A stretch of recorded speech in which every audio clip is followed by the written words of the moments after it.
Oh yeah. I can tell you're excited because your beard is all twitchy. So I have no idea. I have no idea what the fuck that means. It's been a long 2 weeks. All right. Thank you, everyone. Welcome to another edition of the Spoiler Room. I am your host, Mark the Movie Man. Thank you so much for stopping by, pulling up a chair, heading down those stairs, not necessarily in that order, and popping your favorite drink. Hey, I did it again. And yeah, talking movie spoilers with us. You could go down the chair and then down the stairs. It might hurt, but you never know. It's suffering, and oh, what delicious suffering it could be. And yes, tonight with my right hand, a man, and the guy who just keeps coming back for more is none other than Mr. Ian Simmons. Hello, sir. How are you?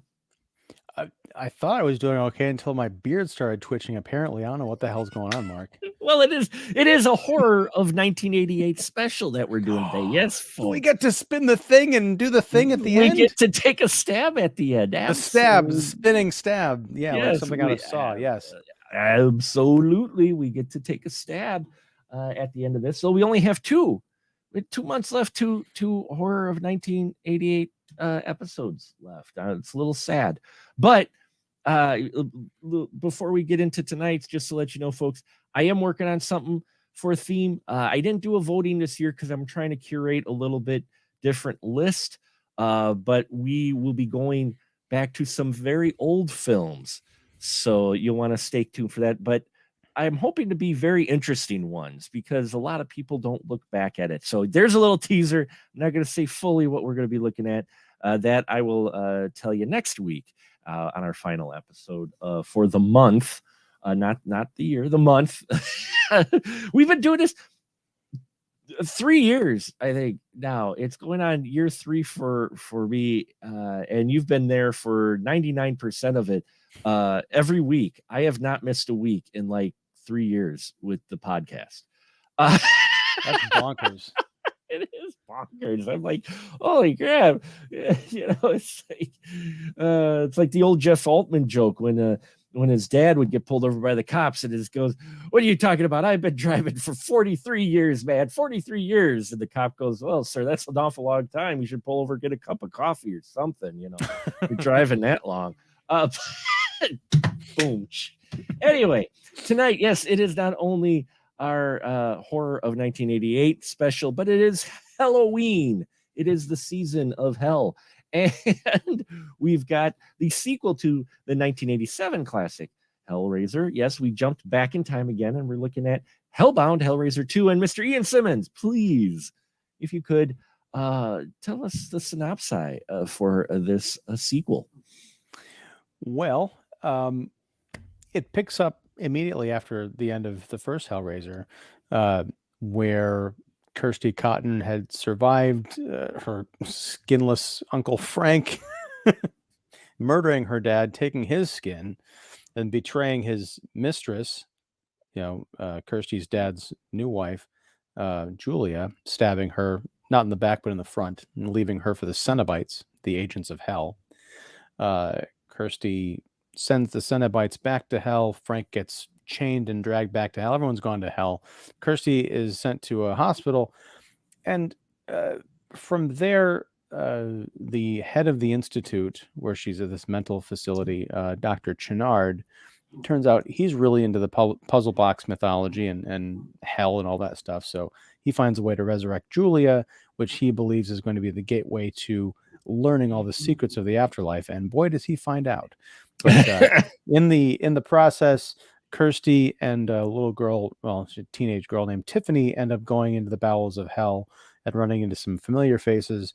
And that's everything goes on from there, which I'm sure we'll get into all of it. But what I think is the most interesting is that we go from Hellraiser, which was a film pretty much about these American transplants moving to England. You've got Kirsty's dad and she moving to some little English town, and then in the sequel, you've got like these Brooklyn beat cops running around like "Hey, Sarge, we got all these corpses in here to suffer a little accidental damage," and you've got like this American detective. I don't know what's going on with this movie, but I love Hellbound Hellraiser 2. It's one of my favorite sequels, and I will say I was surprised. I've seen this movie probably a dozen times in my life, maybe more. When I rent that, I didn't rent it, but it's on Amazon Prime. I watched it for free. There is a scene that I had never seen before. And Really? yeah, I maybe we'll get into it. I don't know how familiar you are with this movie, but it's something that it's strange because it looks like a deleted scene that was spliced awkwardly back into the film. So yeah, it was very interesting. But yeah, I love Hellraiser too. Yeah, this will be great because I love it too. As I mentioned, Hellraiser 1 in our previous episode on Hellraiser, the original, it's grown on me over the years. I didn't quite get it when I was younger. It just was one of those things where it wasn't my thing. I've enjoyed it a lot more and appreciate it a lot more now that I'm older and maybe not wiser, but just have watched a shit ton more movies since then. But Hellbound Hellraiser 2 has always been my favorite of the entire series. I've always enjoyed this one quite a bit. Because it's still that batshit crazy and that sleaze to it, that dirtiness to it, but it also just expands it by exploring in what I think is one of the most unique portrayals of hell on in cinema in general. Hmm. Um, and I loved it. I love this portrayal of hell because it's still something that is different. It still conveys the location, but I dig it because there's like no fire here. Well, very little. There is fire eventually, but Right, but uh, it's not endemic to hell. It's just something that kind of happens in one particular chamber of it. Yeah. right. Instead, it is more of was it a Escher drawing of sorts to where you have infinite hallways and infinite stairways, and you never can quite get your bearings. And well, most people can't. We'll get into it a little bit. There is one person who seems to navigate hell with no problem. Uh, but then A again, little bit. she can do all the puzzles. So, but yeah, in general, this film really clicked with me when I watched it, and it still does. Watching it again, I'm like, ah, yeah, this is me. And then when we get to the part that I almost forgot about, I couldn't believe I forgot about it. It's near the end, and we're gonna jump around here, folks. When you get the new kid in town in hell, the Cenobite in town, meeting up with the OG crew, and it's like didn't expect that, when I first saw it. Um, but it's an interesting take. They do a lot of interesting things in here, and I think it benefits that, and we've mentioned it before, the 80s filmmakers, many of them still didn't know how to handle sequels. I think that's actually an advantage in this case. That they didn't know how to handle sequels. But yeah, somewhat the way they wrote sequels, it always seemed a bit different. I mean, obviously there's always the big thing of Halloween 3 season of the witch being completely different than the other two because producers thinking, oh, we're just going to take it a different direction. No one really, you're not going to care here. With Hellbound, it is still the same vibe, but it's definitely like they don't really retread as you might expect some of the sequel makers of the time. They would just, oh, we're just going to tell the same story only with new kids, Right. but pretty much. But here it expands on everything. It's what you want in a sequel. But where I say it's the advantage of them maybe not knowing how to do quite sequels yet is the fact of they took the chance of expanding it rather than going by like modern times with sequels. Well, that was the formula that worked in the last film, so we're just going to go with that again this time. Well, I mean, the thing that's just amazing about this is Hellraiser came out in 1987, Right. directed by Clive Barker. The sequel that came out in 88, directed by Tony Randall. No, not the guy from The Odd Couple. No. Um, although that would have been amazing. Um, what kills me is like you look at something like Friday the 13th or, Mhm. I guess maybe even Halloween. where it's like you've got this low budget, unexpected smash hit, and all of a sudden the studio Right. is like, we need a sequel in theaters next year. And so that's where you get like, oh, we'll just get a new batch of kids, like you were saying, we'll chop them all up. Mhm. Hellraiser 2 is such an expansion of the mythology. It's an expansion of, visually what they do with the special effects, what they do with the locations and matte paintings and all of that, and just the ideas that you feel like they had to have spent a couple of years come up with this shit. But no, like between 1987 and 1988, this movie was conceived of, executed, and released. And it's one of the most, I mean, you look at the best I compare it to, and Robert Baum makes a point about William Hope was an actor who was in this, who was also in Aliens. This reminds me of the leap from Alien to Mhm. Aliens. Now that took Right. several years, but it's also a completely different kind of movie, but it expands on the promise of the original in a way that, very few people would expect. So yeah, that's why, and it's also the reason why, with very few exceptions, I feel like this movie should have been the end of it. I have some love for Hellraiser 3 and I appreciate the ideas of Hellraiser 4, but if it had ended with just these two movies, I think it would have been, great and not tarnish the legacy with some of the direct to DVD nonsense that came out later. I mean, you get it, even though it does open a little bit with maybe a bit of the cliffhanger. At the same time, the way it ends, you could go either way. If it ends there, you're fine. You're fine with the way Hellbound 2 ends.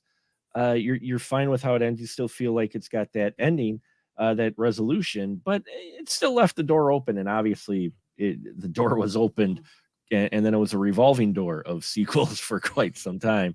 But yes, Robert Baum did say cross pollination of a sequel. Hellraiser 2 has William Hope from Aliens and Angus McInnes, a gold leader in Star Wars, in the cast. And hey, you'll probably agree, reviews. What's up, Mike? Mr. Mike Crowley popped in as well. So glad to see you, sir. So glad you stopped by the spoiler room. And we'll grab a couple of these other comments here. Robert Infobomb also said that giant spinning giant puzzle is such that if you see it in a theater 9, which I did, it could give you a case of vertigo. Yeah, and that's what we're talking about.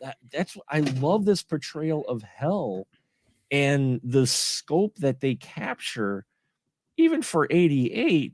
There's this wonderful matte painting they do with this animated Leviathan who's in the diamond shape, which actually resembles in the 2022, we talked about it last week, of the shape of, what Leviathan looked like. And still the same thing here, but it's in the distance.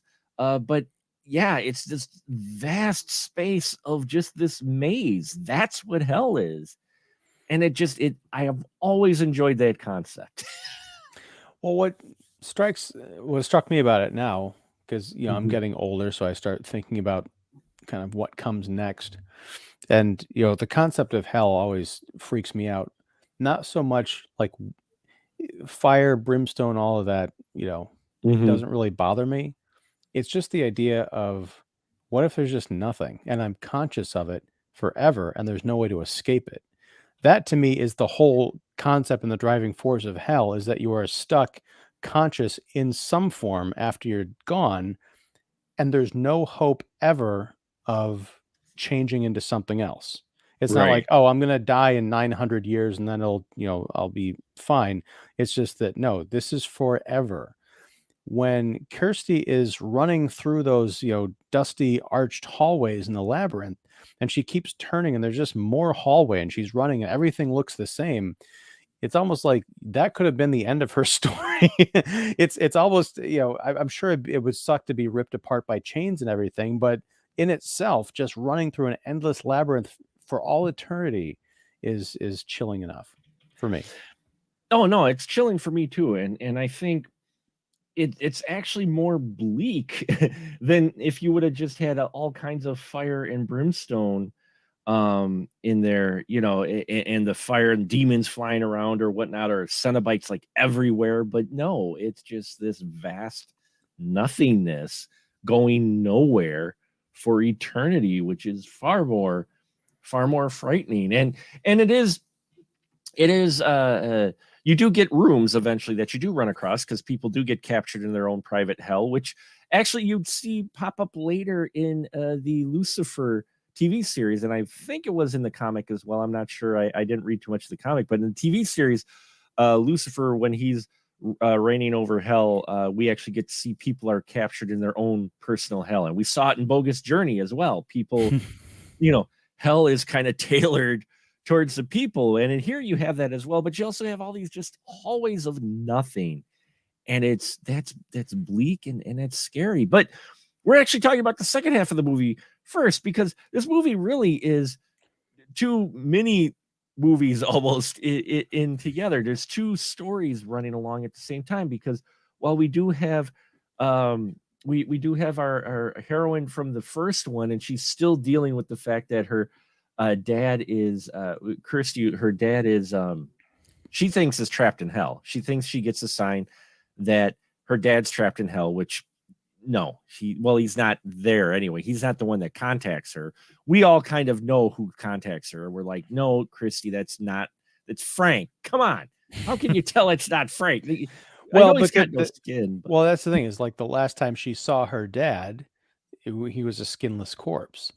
So, and because also, and so that makes sense. I understand where you're coming from, but Kirsty never saw Frank as the skinless body. That's she true. saw him wearing her dad's skin. Oh wait, actually, no, she did. No, she did she see did, him. yeah. Because there was a whole fight with the puzzle box. That's right. I forgot about that. That was 2 weeks ago. You expect me to remember 2 weeks, something 2 weeks ago? Yeah. No. So yeah. Okay. I take that back. But Mhm. the last time she did see her dad, he had no skin. So when she wakes up in the hospital bed, she is having that vision, and it's a very cool. Like the sound in this movie is just amazing. The kind of like the heartbeat with the heavy breathing and the fingers drawing, "I am in hell, help me." So she thinks that her dad is trapped there, so she's determined to go rescue him. And what's even sadder is she is kind of tricked into going into hell, but unless the Cenobites were lying, her dad actually is trapped there. And that just seems so, it just kind of speaks to the larger picture of, angels to some, demons to others. Is that all there is for everybody? Like, does everyone just end up in the labyrinth? Because as we talked about a couple weeks ago, her dad, Larry, was, he's kind of a schlub, but he was a decent guy. And that just seems so unfair for him to go out like that and then to have that be his afterlife.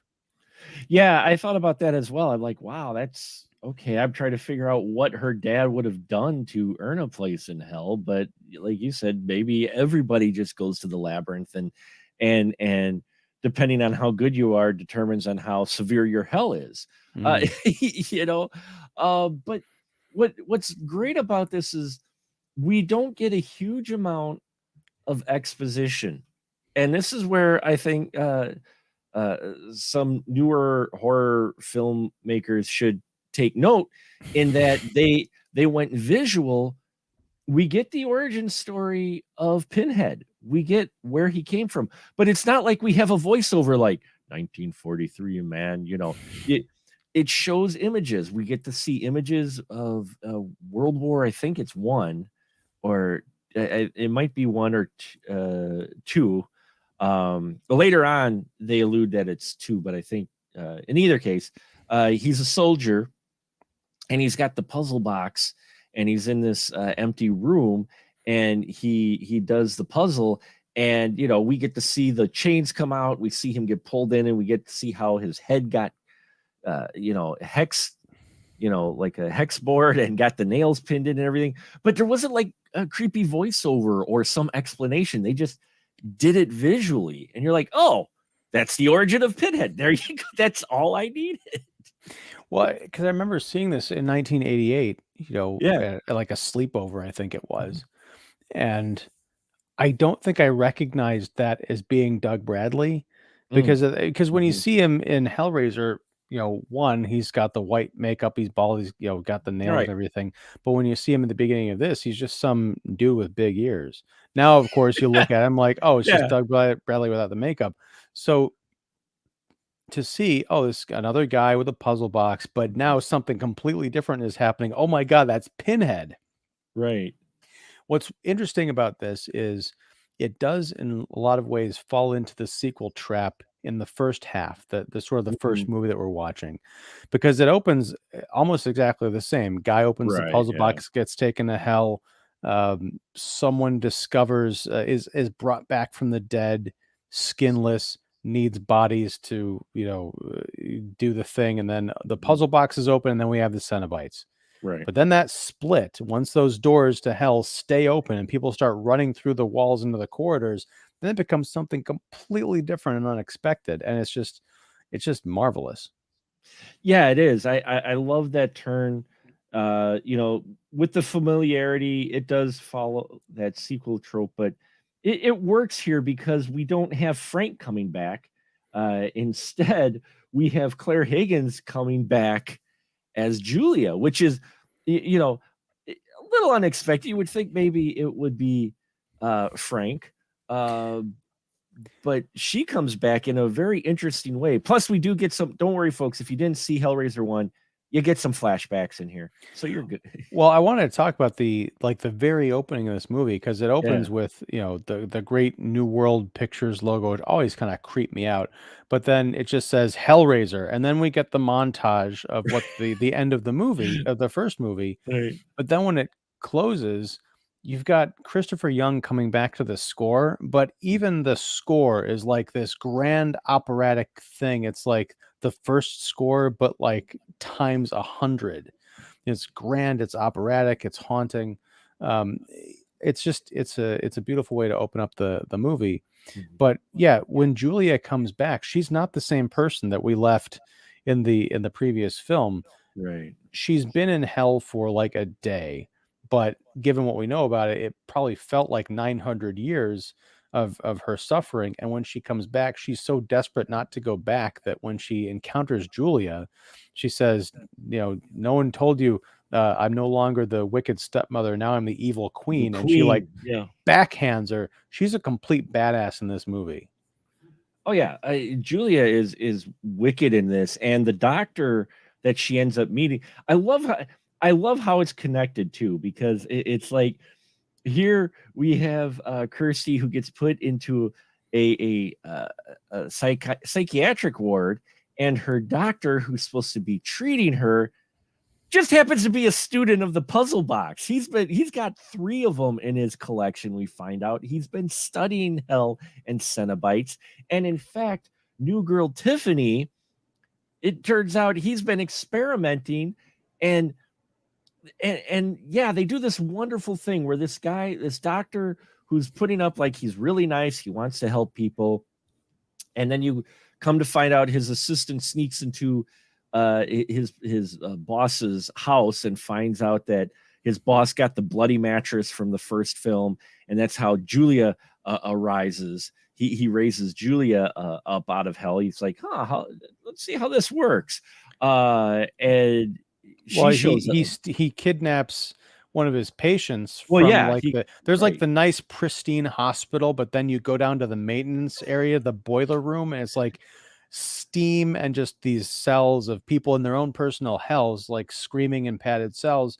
He grabs a guy who has delusions that there's maggots and worms crawling on his skin, brings him back to his house, puts him on the mattress, and gives him a straight razor. And this guy, it's weird because on Amazon, it said it was rated R, but I'm pretty sure I was watching the unrated version, because there is so much gore Mhm. and like red There jelly is. flying around this scene. Like I've seen this movie how many times, and that's still hard to watch.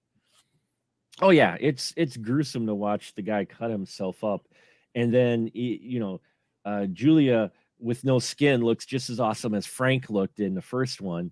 She gives a wicked smile. Julia is just a badass throughout this film, really badass. And this doctor she hooks up with, as I mentioned, is scary, and I love that. Yeah, I'm glad you mentioned his basement where he gets his patients and he brings them to the house, because he uses them later to help Julia get her skin back. And again, I appreciate the fact that they figure enough from the first room to where they don't need to explain.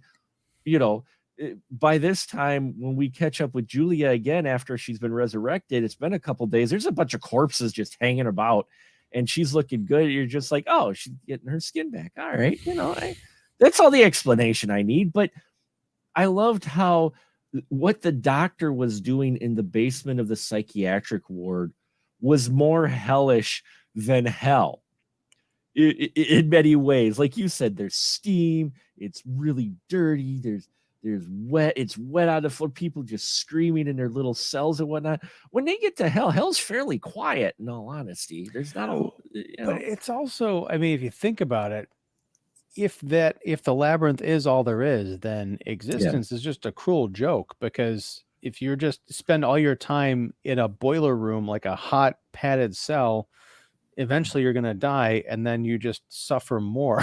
It's like, yeah, oh my God, it's right. wretched. Yeah. It is wretched when you start thinking of the couple of layers that they have in here. And this doctor is evil.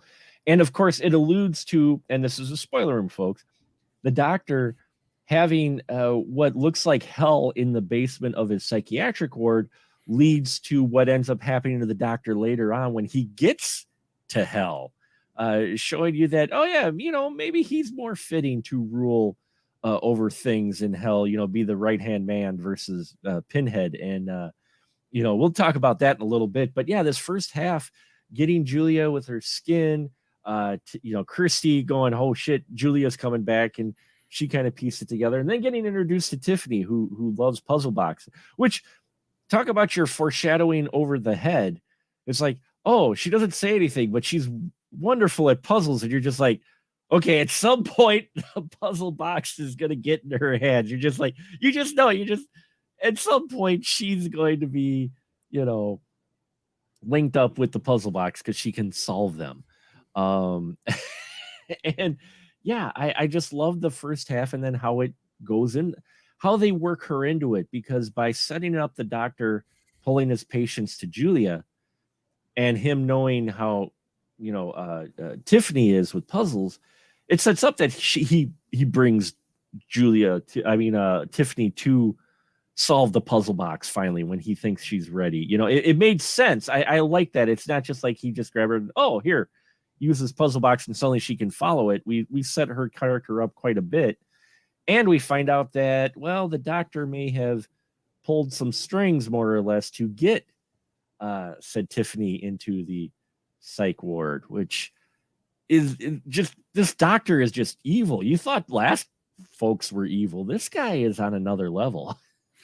Well, I mean, if you think about it, I mean, let's just say Leviathan is God in this universe. You can see this, almost the screenplay for Hellraiser 2 being the manipulation of all these different aspects of these puzzles. Right. You've got Dr. Chenard, who thinks he's the puzzle master because he discovered Tiffany, discovered her aptitude with puzzles, murdered Tiffany's mom. Tiffany discovers the body, apparently, it's implied in flashback, and it renders her mute. She shows up at the institution. He gives her, puzzles to keep that kind of muscle working. But then, and he's been studying the box. He's got like 3 or 4 different puzzle boxes in glass domes. So he's really, Right. he feels like he's on the verge of discovering this secret. Then you've got Julia, who comes back from hell, runs into Dr. Chenard, and starts manipulating him to open up the puzzle box so she can get him into hell so that she can gain favor with Leviathan, who is probably manipulating both of them and the Cenobites, because it has ideas for them, because it turns out they're not worthy to, they're not as worthy as Dr. Chenard in that capacity. It's just, there's so much going on that the screenplay is a puzzle, which is something that I didn't pick up on until watching it, the other night. It is. It's interesting when you think of that level further, and just how things maybe weren't a coincidence and Leviathan was pulling the strings all along. Which I love that idea, because yeah, it works very well. And also Chenard basically did a few little experiments on our Tiffany as well. It's implied. We get very brief glimpses of like treatment, if you will, of her to try to hone her skills, if you will. And Tiffany is a great character in here. She only gets like one line, which is like where she says shit. It's great. It's great. And she says it at the most appropriate time. But what I love about the Tiffany character in this is she's been through so much. When she It's not until like the very end where she actually starts to feel like scared or whatnot.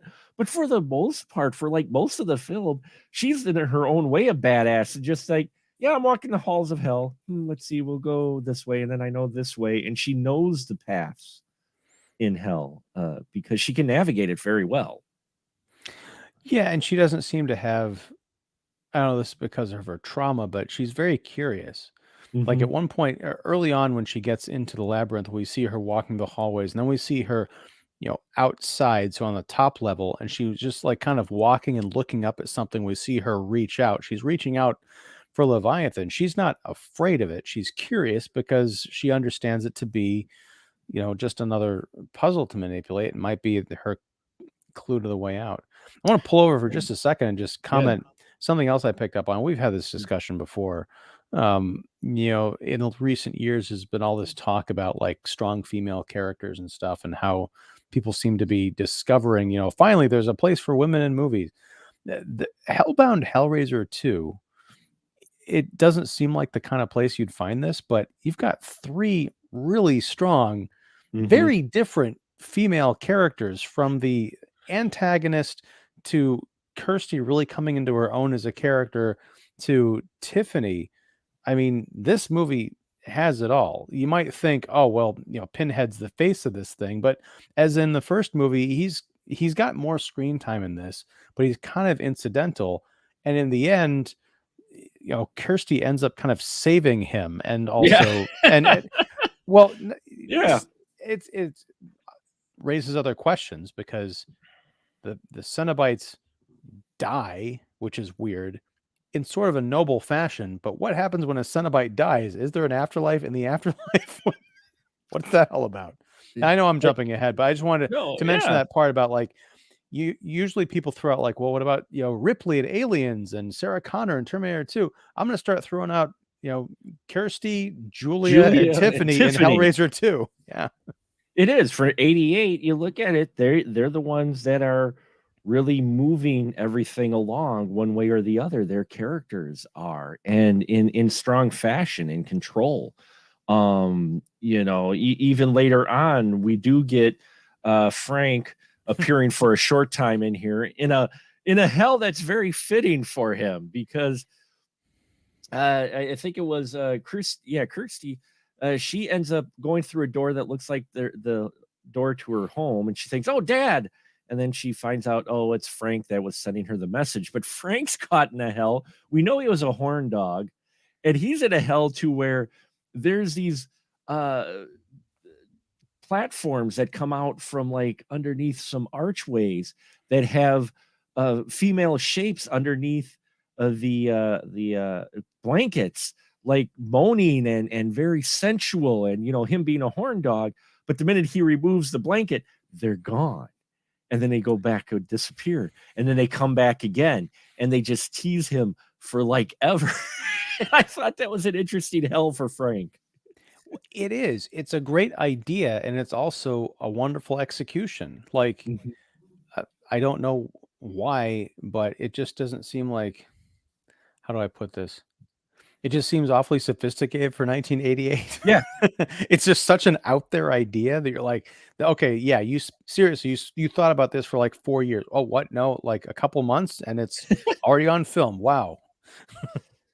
Yeah, it is an interesting concept because as well, the approach they take when you remove the blanket, you think, oh, there's going to be a nude woman under there. No, it disappears on him, and you're like, that makes sense. That's very cool in that approach, actually, and Well, even the watching this on Blu-ray or the nice yeah. transfer on Amazon, the effect still holds up. Like when she Mm. moves that sheet, that doesn't look like there's a cut. It doesn't look like a cheat. It just looks like an actual ghost apparition disappearing when the sheet is removed. Or like when the sheets come out eventually at one point, there's blood that bubbles up underneath the sheets and they get blood covered and soaked. You're just like, just really cool imagery throughout this film. Hmm. Even when they're in the real world or in hell, either way, it's just very visually interesting film from start to finish for sure. We'll pull over here. Infobomb drops a few things. He said Hellraiser 3 seems that it really didn't seem to continue to save for Doug Bradley and his Cenobites. It really had no connection to the first films, save for the small amount of footage with Christie. Yeah, I mean, Hellraiser 3, there's certain reasons you watch that, and it wasn't really for the story. And then he Well, had, there's the pillar of souls that we see at the very well, end of this yeah. movie ends up being like an art installation. I'm like, okay. That it didn't even make sense with that, because how did that get there? Because it pops up at the end here. If the pillar pops up in the doctor's home, it's not even like in a club or something. It just shows up in the doctor's home. Well, right, but the guy from the moving company, it Right. asks, the Oh, cricket that's right. man Yeah. says, "What's your pleasure?" So I guess the guy from the moving company says, "I've always wanted to own an art gallery in like San Yeah. Francisco." We'll just take this rotating piece of hell with us to San Francisco. Why not? I mean, that's what you Yeah. do, right?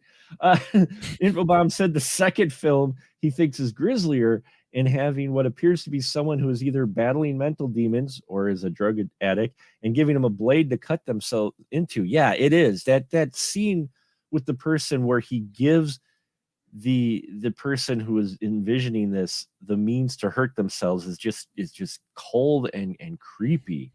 And that actor, the portrayal is really sad because you get the Yeah, feeling that you're watching someone with an actual it's not movie crazy.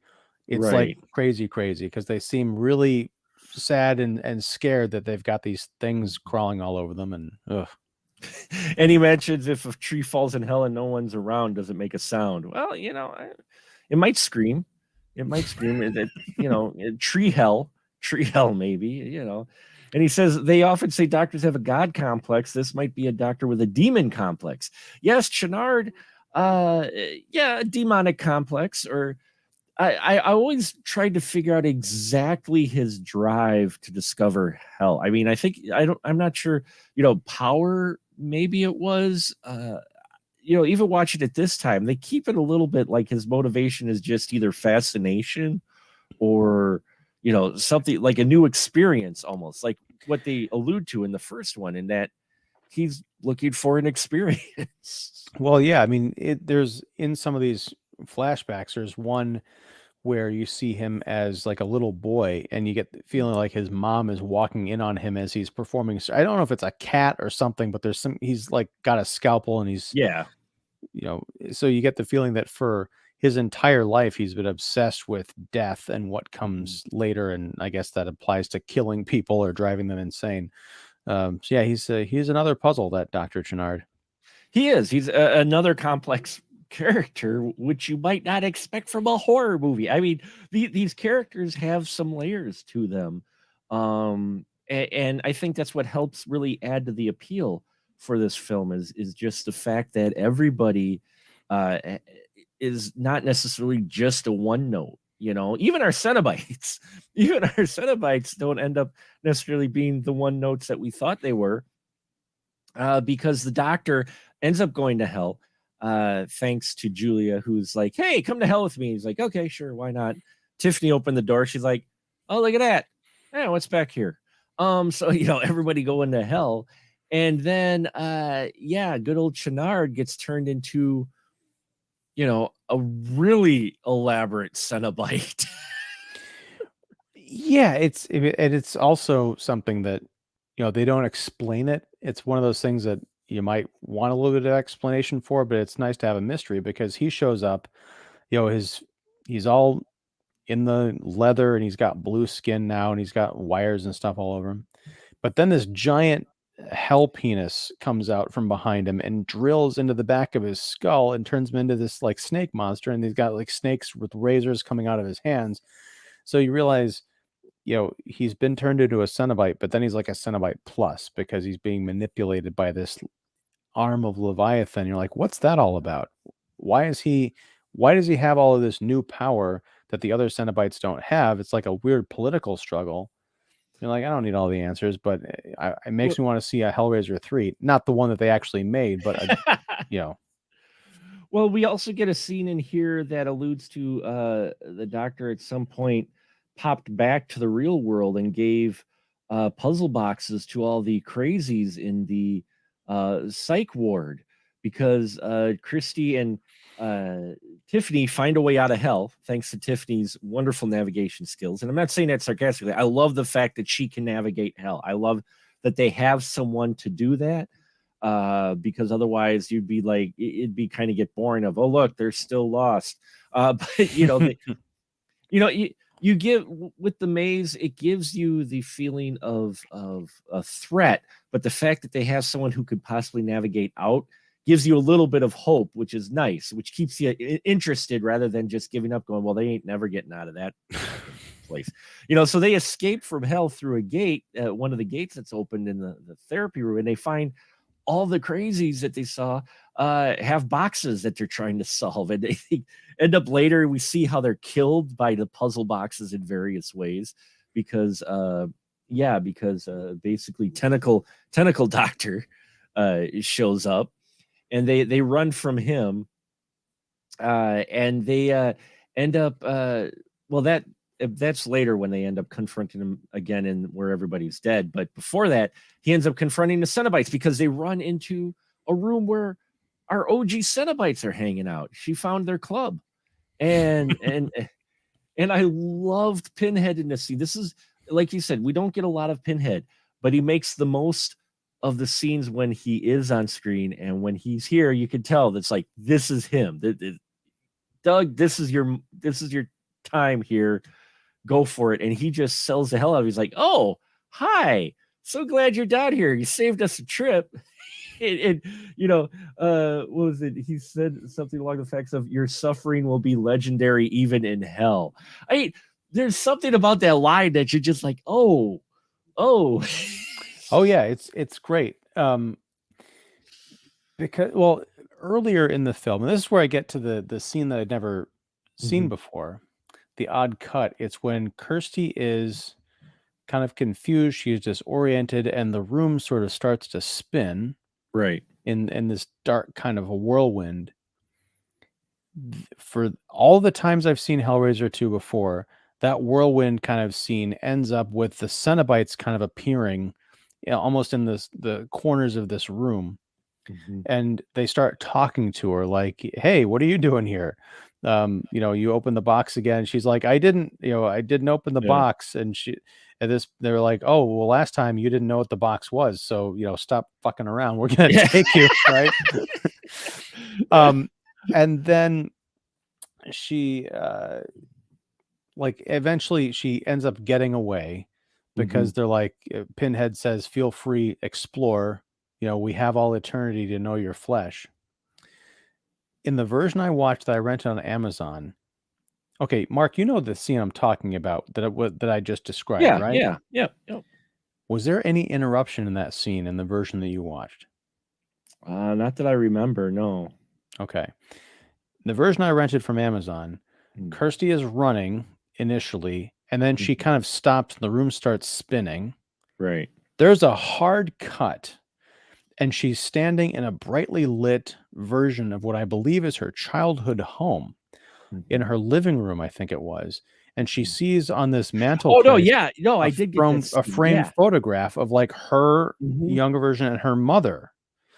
And then I think the picture starts bleeding, and then everything gets all weird. And then it hard cuts back in the middle of the room spinning, and that's when the Cenobites come out. And all the other times I've watched Hellraiser 2, that middle chunk was not in there. So I don't know what the hell was what version I was watching. I'm not sure either, because now that you mentioned it, because I think I did rent it off of Amazon as well. It had that cut as well, and I didn't remember seeing that either, with her mom and the bleeding pictures and that. And I'm like, okay, that's even creepier. Yeah, but that's the thing, is like, it does seem like it was just pasted in there, because like, if you go back and watch it, the beginning, the intro and the outro to that scene work together, but then that hard cut into that room does not fit at all. Yeah, you're right. It doesn't, now that you're mentioning it, but I mean, it's still very effective. But I didn't remember it either. That it did feel kind of new to me, but it's been a while since I watched the two, but still, it felt like it was added in there. And that's kind of the I don't know where it came from, but it's a lot of these movies we've talked about. Some of them we've seen, dozens of times over the last 30 years. So it's just kind of cool to watch something and then have a new experience with it. Oh yeah, I mean, always getting something new from them. It's always fun from these classic films we've definitely seen. And either you get more from it because you've taken some time off from watching it, or you've watched some other things and now you've come back to it and go, oh, okay. Infobomb mentioned Channard's effects almost seem reminiscent of something from a Charles Band film, at least. Excuse me. In regard to quality to the effects, I'll push back a little, maybe the coloring, but for the time it was made, I can kind of see that I would say early Charles Band maybe, but it still was a little bit higher level than Band, maybe not by much, but I'd have to push back and say it was a little bit more elaborate than Band ever would have probably gone into. Yeah, I mean, the bits where the stuff's coming out of his hands. The animation part. Yeah, but you got to also consider they had no time to work on this movie. Right? Well, they greenlit it apparently during the post-production of one. They did greenlight it. So they had a little bit of time, but still, for back then, having this quick of a turnaround and popping out the product they did, I think they do very well with this. Yeah, for sure. And also Infobomb said Pinhead is almost like the Mr. Rourke of hell in telling Kirsty to enjoy her way around. Yeah, I liked that as well, where the Cenobites are like, oh yeah, you're here for a while. Go ahead. Yeah, we'll catch you later. Your suffering will be legendary even in hell, but go on. You want to take for a walk if you want. And then Dr. Channard's Cenobite comes in, and suddenly you're like, how's this going to play out? And then it's Cenobite versus Cenobite, which... Well, because Kirsty had taken in Channard's office before all hell broke loose. Right. She found the picture of Captain Elliot Spencer, the guy who became Pinhead from the beginning of the movie, like an old wartime photo. Mm-hmm. And it's funny because this is like movie coincidence. It was in a binder of his hell artifacts. There's a picture of Captain Spencer, and then on the next page of this photo album was a diagram of a man with dissected lines, head. Yeah. Yes, like a diagrammed head. And she's like, that looks like someone I met yesterday. So she takes the photograph, sticks it in her pocket, and then later when she meets the Cenobites, before Channard shows up, she was like, they're like, okay, your time's up. And she's like, I just want information. You guys, you weren't always this way. And they're like, no, we've always been here. She's like, no, you were once human. And she hands Pinhead the photograph. He's like, I remember now. And he starts to get all like misty eyed and stuff. And then Channard shows up and he's like, I'm here to take these, this girl Kirsty and this girl Tiffany. And the Cenobites like, we were kind of having a moment here, guy. Well, yeah, because they were kind of linked, because when when Pinhead looks at the photo and starts remembering, it seemed like it clicked with the Cenobites. Then they started thinking back of who they might have actually been. And then, Tentacle, Channard shows up, Channard shows up, and they're like, yeah, dude, no, give us a minute. Just give us a minute. And he's like, no, I'm not going to give you a minute. And he starts taking out the OG Cenobites. And when he takes them out, they turn back into the form that they originally were, which I thought was an interesting approach to the death of a Cenobite, becoming their old form. Especially with the Chatterer, who I never quite figured this out, but the Chatterer actually changes form in this movie. Like towards the end, he looks like almost like a regular face. He's got like eye sockets and stuff, but no real definition. But when he turns back into his human form, Tiffany watches in horror because he's like spinning around on one of those hell columns. He turns into like a little boy, like a little 12-year-old boy. Like, oh my God, what's the story there? That was my question, because he flipped and he's like, wait, Chatterer is a kid? how the fuck did he become a Cenobite? Whoa, what the hell, man? You feel bad for him, but then you're like, well, I kind of know what it takes to become a Cenobite. Maybe he was a little bastard kid. I don't know. He was a little bastard kid. It's the kid from Problem Child. He became a Cenobite. Sure, why not? Yeah, we'll connect those two. Let's put those in the same universe. Why not?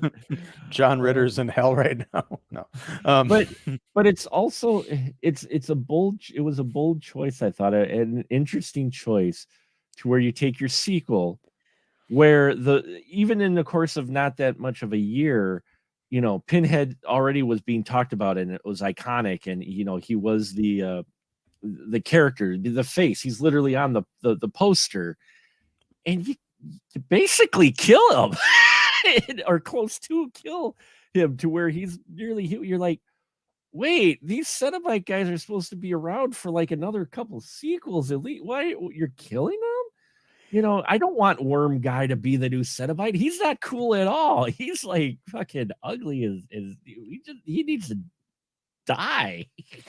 And he does in pretty spectacular fashion. But I mean, that's one of the things I loved about this is you get the feeling like the first Hellraiser, they had a feeling that it was going to make all the money, and it was a very big hit, kind of became a pop cultural phenomenon. So they make a sequel, but there wasn't this idea at the time, like, okay, there's gonna be like 10 of these things. You really got the feeling like, yeah, we can just kill off these guys, and maybe Clive Barker will come up with something new and different for whatever his next movie is going to be. But this doesn't have to be a big franchise, because the next one didn't come out for another 5 years. Yeah. No, the next one wasn't until after DS9 took off, and that was the reason why I watched Hellraiser 3. For Terry Farrell, yeah. Terry Farrell. I fully admit it. That's the only reason why I had an interest in it, because I loved Hellraiser 2. I was like, there was nothing after Hellraiser 2 ends that made me say, oh, we need a third one. I mean, it was great to see Pinhead back and Doug Bradley, obviously, and like you said, a 5-year stretch, but it was like, oh, wait, Terry Farrell's in? Okay, yeah, I'll go see it. Yeah, sure. Why not? But Hellraiser 2, but it is interesting because, yeah, you get pretty much it closes the book on so many of the antagonists in here. Not only your Pinhead and Cenobites get off, but Julia, in her grand scheme of things, she ends up biting the big one as well. Yeah, that is the one effect that I thought was kind of janky when you see her skin body like going down, like getting sucked down the shaft of light. She's like, eh.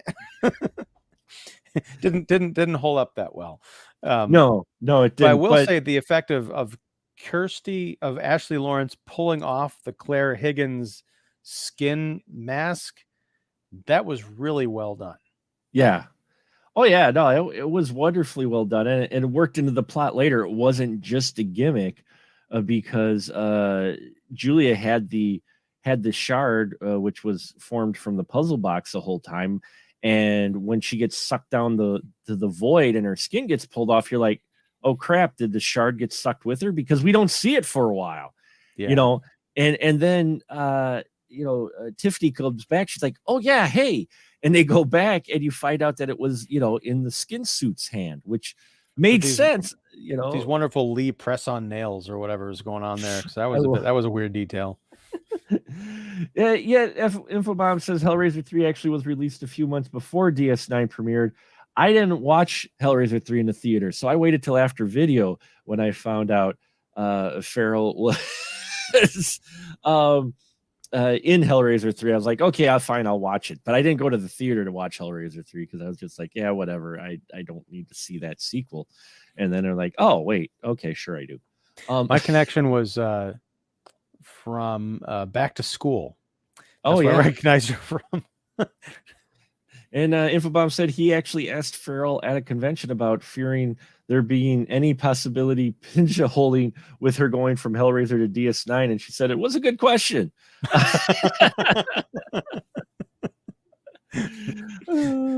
A good question with an answer in the question. A good question with an answer. But so we get, again, we don't get a huge amount of dialogue explanation, but through visuals you can kind of piece how this ending plays out, because it's actually wonderful what Christie does in a pretty disgusting way if you think about it, because we have Chenard Bite confronting Christie and Tiffany. It knocks out Christie disappear. We think, oh shit, Christie's like, nowhere to be found anymore. Great. Now it's just Tiffany and her and the worm tongue. No, just kidding. And he knocks Tiffany off of the edge, and she's hanging on, and all of a sudden Julia shows up. And you're like, huh? and then we discover that no, it is not Julia. It is Christie in Julia suit, which I just loved. Well, yeah, and Chenard, he gets those arms. This is why I don't quite understand. Maybe you can help me out with this, but Yeah. like he shoots two of the arms or the hand spikes, and they kind of Right. land in the ground or the foundation By of your feet, yeah. the maze, and he can't get them out, and then the penis thing rips off it's like pulling and it rips off the top of his head. What? Well, what I was trying to figure out what that was. I didn't know if it was implied because he had stuck the blades into the rock and they were right in front of Leviathan, if maybe it was connected to Leviathan and he had, hurt Leviathan and the shockwave came back, or he was just stuck and the tentacle thing was trying to remove, help him pull him out. Yeah. Pull him out. And I think it just disconnects from him, which is great because the tentacle thing has a little drill in it, which is alluded to in one of the flashbacks earlier in the film to the brain work he did on his patients. So he's stuck with this drill in his head for the short amount of time he's a Cenobite for his suffering, which made sense. But yeah, it pulls out because I think it tried to help pull him off when his blades got stuck in the concrete. I think what it was Leviathan saying, dude, really, your blades got stuck in the concrete. I want my dick back. And it just like ripped his head off. There's that too, because you get the impression, though Leviathan never says a fucking word, you get the impression that Leviathan's like, yeah, maybe I should have put all my eggs in the Chenard basket, because dude like missed a number of things. He took out Cenobites when he probably shouldn't have. I could have taken care of it. You know what? No, you're done. You're done. I'm pulling the plug literally from you, Chenard. Deal with it. And yeah, Christie helps Tiffany, and then Tiffany has the blade and she starts doing the puzzle, and she turns the Leviathan configuration of the puzzle box back into the puzzle box. And then we watch as the puzzle box, the Leviathan turns back into the puzzle box, and it ends up closing the doors, and there you go. And that's the explanation you get, is it was connected with the puzzle box. She solved the puzzle again, and it closes the doors. And what I liked is that as they're running, there's all this energy and stuff like shooting out at them as they're escaping hell. Right. Because I guess the act of Leviathan transforming unleashes all this like weird energy. But at the end, like just as the walls are closing, you get this final last burst that's almost in the shape of the engineer that we saw in the first Hellraiser movie. Right. What I thought was missing, Mark, was I thought this movie could have used like some journals that explain what all the configurations of Leviathan meant, and have like people writing about meeting Cenobites and how they're really cool and everything. Yeah, I think the subtlety is great, but I want everything over explained to me. Maybe if they were to remake this in 2022, they could do something like that. They could add some more explanation, sure, because we need that. And,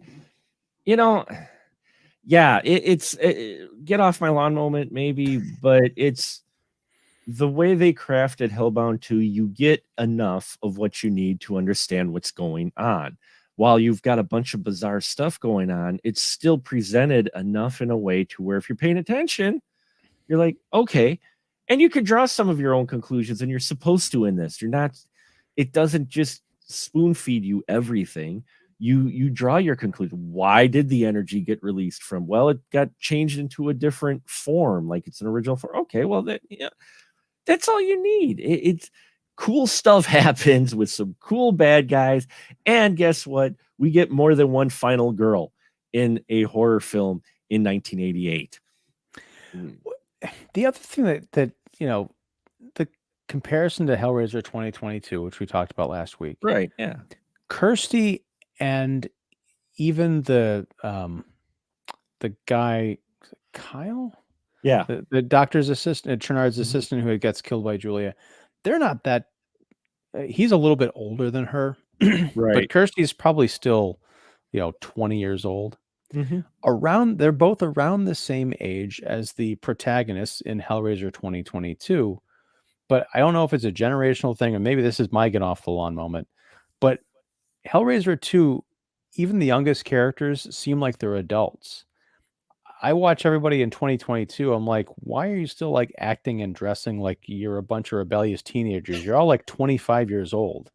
Like I can't relate to anybody in here, but I could relate to people like the whatever her name was in the protagonist of the 2022 one.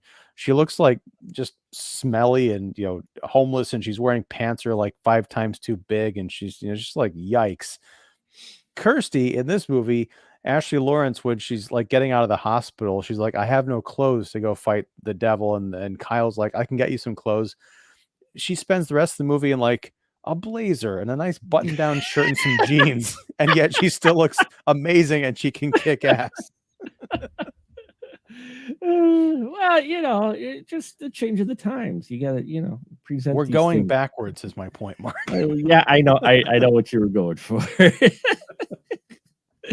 Oh, Infobob said that he had asked that question of Terry Farrell and wondering if it just regarded as a genre actress from doing Hellraiser and DS9. And you know what? There's some actors that embrace that for a while, and because it helps pay the checks. So even though they may not like being pigeonholed, and others try to break away as soon as possible. She's done a lot of other work besides genre work. So, I think she did successfully break away from it. But as far as, with Hellbound 2, again, you don't get a huge amount of time with your Pinhead, but he's still iconic. They show up at the right time. Um, they're used effectively. And in general, I think this film is a worthy sequel of the original quite a bit. It's you watch these back to back, they flow very well together, even though they do, the stories take different turns. They flow really well together. Yeah, I mean, and that's the thing is the comparison to Alien and Aliens.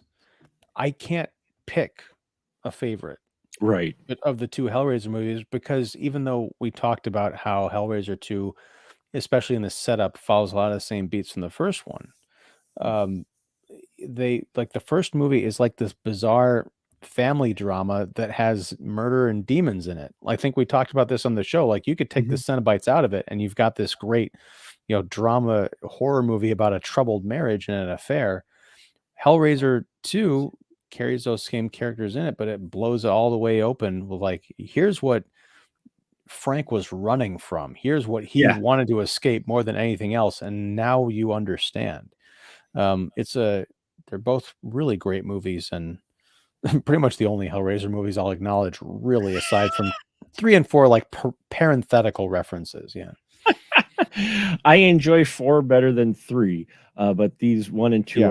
are the most enjoyable. They're at the top of the list for the ones that I really enjoy quite a bit, and that's just I'm not trying to slam any of the sequels or whatnot, but I'm Oh, I just will. saying.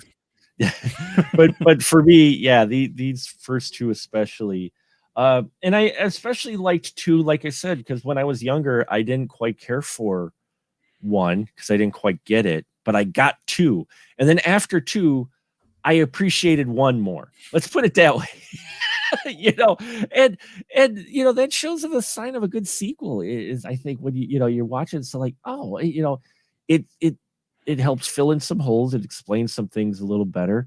For me, for younger me, because we're talking 88, so I was fucking 13. So, and 13-year-old, I got Hellbound more than I got Hellraiser.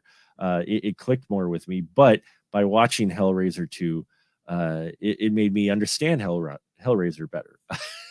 Well, I mean, you brought up a good point. It's something that I hadn't thought about. We talked about how great Julia's character arc is from 1 to 2. Kirsty also had a wonderful arc, looking at the kind of person she was. Mm-hmm. Like these first 2 movies take over the course of like maybe a couple of weeks from the time that she's moving in, like the Cotton family is moving Right. into that house to the, going Mm-hmm. into hell. She goes from being like this kind of fun-loving, early 20 something to learning all this horrible stuff about her family to fighting demons to being really pissed off and wanting to go in and rescue her dad and just being even more pissed off like, okay, of all the people to come back, fucking Julia, like I can't get Yeah. my dad back, but God, it's so good. And then she's in hell. She's expecting dad. She runs it across fucking Frank, and she's like, "Well, screw that. You're burning now." And she starts Oh firing my, him. yes. Oh. Fucking... And Frank just gets again, this is such a 2022 movie. This is a 2020, like most of the movies that are trying to say things in 2022 don't say them nearly as well as Hellraiser 2 did in 1988. Because that whole thing of like Frank thinking he's got it over like these 2 women, Julia and Kirsty, while he's got them in his version of hell, and they're just like, we're gonna fuck with you so bad. You just have no idea, you clueless, stupid asshole. It's just beautiful. It is, and yeah, we get to see Frank get his just desserts a second time. So Nothing personal, babe. nothing personal, but yeah, and I yeah, it's as you can tell, we enjoy this quite a bit. Infobomb. One last comment tonight is perhaps could be said two Hellraisers be like Alice in Wonderland and Through the Looking Glass. Those are very excellent comparisons. I could definitely see that in there as being maybe even a little bit of the influence. So we'll wrap it up tonight. Hellraiser 2, I love it. I dig it. I it made me appreciate one more, and watching it again, it holds up so well with the effects and that you have too. Yeah, there's a few bits that show its age, but this one actually holds up even better than the first one as far as effects, with some of the animation in that just within a year. It's just a little bit more polished in this. And yeah, we get a freaky art object at the end, which with the faces on it. And Well, that's the other weird thing is the guy who gets sucked into the mattress is the same guy from the moving company from the first Hellraiser, except he apparently switched jobs in that week or whatever because now he's in like a fancy blue jumpsuit and everything. Like, what's going on with this movie? well, no, they didn't have their uniforms last time, so it was Sure. Yeah. the company changed policy. You know how quick companies can change policies sometimes. So I guess, but in Hellraiser 1, that guy was like kind of scummy and sweaty and just like, ugh. He's like, got any beer?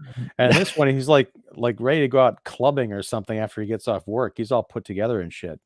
yeah, well, then he was taken apart. So, oh, I love the bad, like it's almost like the Halloween lawn decorations of like the pants that are sticking out of the mattress, like, oh, it's a half a body, everybody. yeah. It did look pretty. It's almost like, oh, that was a pickup, wasn't it? They shot this like later, didn't they? They did this whole idea, yeah. But there you have it, folks. Hellbound Hellraiser 2, another horror of 1988. And since it is a horror of 1988, we are coming to near the end of our special series. Hope you've liked us looking at, and let's put it this way. I knew it was probably going to be this way, but I didn't think it would, but it ended up being that way. This has been a whole year of horror because our theme was horror of 1988, and I built themes around each horror of 1988 film.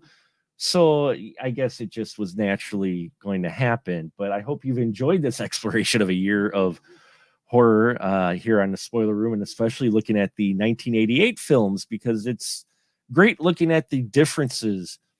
There was so much horror put out, but the difference in each horror film that came out during that same year is just wild to see what they were coming up with at that time. But enough of me rambling. It is time, Mr. Ian Simmons, for you to take a stab. We only have 2 left from our list of horror of 1988. So, one, or 2. So take a stab at either 1 or 2, and we'll see what we get.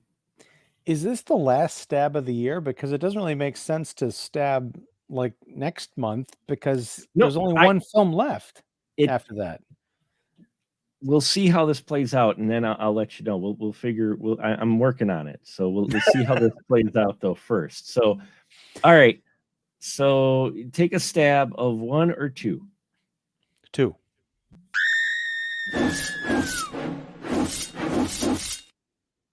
And you stabbed The Lair of the White Worm, a movie I've never seen. Which means that next month, see, I came prepared this time. Next month is going to be Cinema Serpentes. Yes, that's right. We are doing horror films involving asps. Very dangerous. You go first. Snakes on a Plane, Lair of the White Worm, Hiss, the Bollywood horror film, and starring Dirk Benedict. Don't worry. Face himself. Wow. Those are the films that are going to be for next month for Cinema Serpentes. And since you did stab that one, I'm glad you did. I didn't rig it. I've got it here that you picked 2. So it works out great. It's going to mean you will get a chance to do one last decision for how December will play out. But you're going to have to stay tuned, folks. Listen, subscribe, and all that here to the Spoiler Room. But enough of that. Hashtag license to shill to my good guest here, Mr. Ian Simmons. Please, the floor is yours. Well, I'm Ian Simmons. I run Kicking the Seat, which you can find at kickseat.com. Also on YouTube, I have the Kicking the Seat YouTube channel. We do movie reviews, interviews, live streams. Speaking of live streams, tomorrow night, so sorry, probably in the past when you're watching this, but Wednesday, October 19th, I'm doing a live stream of the movie Tumbad from India. That's beginning sort of a monthly dive into Indian cinema. We started off with RRR last month, and we're sort of officially kicking things off. So I'll be either talking to just myself, or maybe a couple of other, or 1 or 2 other critics, maybe even Mark. Maybe we'll see what happens. I'm going to try to make it happen with my schedule. It's not one of those 3-hour. Oh no, it's like an hour. It's like with credits, like an hour 35 or something. Oh, okay, that's not too bad. I've watched half. Right, I watched half of it this morning. I'm going to finish tomorrow morning, so I'll be. Okay. It's very good from what I've seen. But then also every Friday in October, we're doing Scarathon 2022 with a great roundtable of guest critics. So this Friday, which will be the 21st, we're going to be looking at Francis Ford Coppola's Bram Stoker's Dracula, starting at 7:30 p.m. Central. So all that information is on the Kicking the Seat website and the YouTube channel. So check it out and join us. Yes, check that all out. Make sure you subscribe and do all that fun stuff. And if you're curious here and all the stuff we do, specialmarkproductions.com, you can find out some things. And especially if you join our Patreon, you can hear our before discussion here where I talked about my experience at the Twisted Dreams Film Festival, where they were very kind, and I am very humbled to receive this wonderful award. Check that out. I call him Vert. It's for the backbone of Wisconsin indie horror, for years of supporting indie horror. I am very fortunate. It makes me get misty-eyed looking at it, and not because it's grotesque, because of what it means and being so unexpected. So I'm very fortunate, and it's because of you and because of our listeners and supporters of the channel and everything I do, of why I got that. I wouldn't have gotten that without your help. And I know we're going a little long, but I have one more thing to share. I literally got tonight from a good friend of mine. He works for a company where they go around and they do picking, and he picks it for pinball parts and such. And that's what he does. That's his expertise for the company. There's various people there that are experts in various things, and they do picking. They buy, stuff from people's things and they salvage it. Well, he was at one where they had a whole bunch of items, including film trailers on film. Whoa. So he managed to pull from the collection, because they said they could take whatever he wanted. And it just literally a coincidence tonight. Hellraiser trailer on film. This is an actual reel, and I looked at the last couple frames on this. It is the film trailer for Hellraiser. He literally dropped it off on me tonight. And yeah, do you have something to play that on? Doc might, but I'm looking for it. I told my wife that. I'm like, wow, you know, I need a film projector now to play it. She's like, oh, Jesus Christ. She's like, oh my God. She's like, what? You don't need another thing. I'm like, yeah, I do. I gotta play it. So she's like, borrow something. So 24 years, folks, and she is a very patient, loving, and smart woman. And why she's still with me, I do not know, but I feel very fortunate. So we just had our anniversary yesterday. So enough of that. Enough of me babbling. I just thought getting that piece of nostalgia tonight, just for this episode, I had to share because I thought it was a wonderful coincidence. Because I didn't tell him at all, and he didn't know I was doing an episode on it tonight, but. Yeah, so now I got to figure out how to get that, play it, or maybe I'll cut some frames and give them away or something from the slides, you know, from the film, and we'll see what we do with it. But thank you so much, Infobomb, as always, for the great input. Thank you, all our listeners and all that. Now we'll just say good night, everyone. Next week, The Cell. Yes, it'll be Hell in the Cell. So no, not Hell in the Cell. That's something completely different. Anyway, wrestling or something. That is wrestling. We'll just say good night. Good night.